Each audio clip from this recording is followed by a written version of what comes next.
दोस्तों, स्वागत है आप सभी का मौसम समाचार की इस वीडियो में। चलिए जान लेते हैं कैसा रहेगा आज देश भर में मौसम का हाल।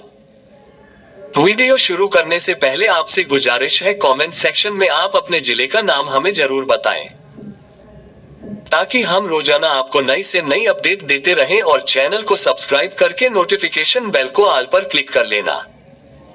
दोस्तों, उत्तर प्रदेश सहित पूरे उत्तर भारत में मॉनसून के लिए अभी इंतजार करना पड़ेगा।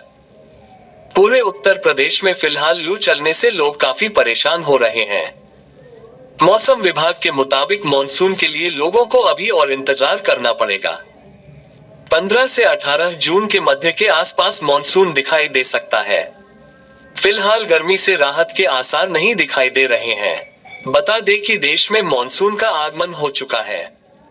मौसम विज्ञान केंद्र लखनऊ के अनुसार पिछले 24 घंटों के दौरान उत्तर प्रदेश का मौसम शुष्क रहा। पूर्वांचल के ज्यादातर जिलों में धूल भरी आंधी चल रही है। हालांकि बीते सप्ताह पश्चिमी यूपी के कुछ जिलों में हल्की बारिश हुई, लेकिन उसके बाद बीते 4 दिनों से तेज धूप हो रही है। आईएमडी की माने तो राज्य में इस सप्ताह भी भीषण गर्मी पड़ेगी। गर्मी से राहत मिलने की कोई संभावना नहीं है। प्राप्त जानकारी के अनुसार दिल्ली से सटे कुछ इलाकों में अगले 2 दिनों के दौरान बादल छाए रह सकते हैं, जिससे यहां के लोगों को गर्मी से थोड़ी राहत मिल सकती है।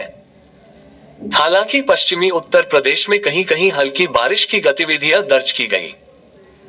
आगामी 2 से 3 दिनों के दौरान उत्तर प्रदेश का मौसम शुष्क बने रहने की संभावना है। पिछले 24 घंटों के दौरान राज्य में अधिकतम तापमान प्रयागराज में 44 डिग्री सेल्सियस दर्ज किया गया।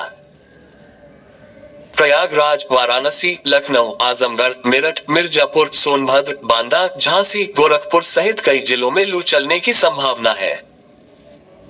मौसम विभाग उत्तर प्रदेश के मुताबिक इस वर्ष प्रदेश में मानसून आने में 5 से 6 दिन की देरी हो सकती है।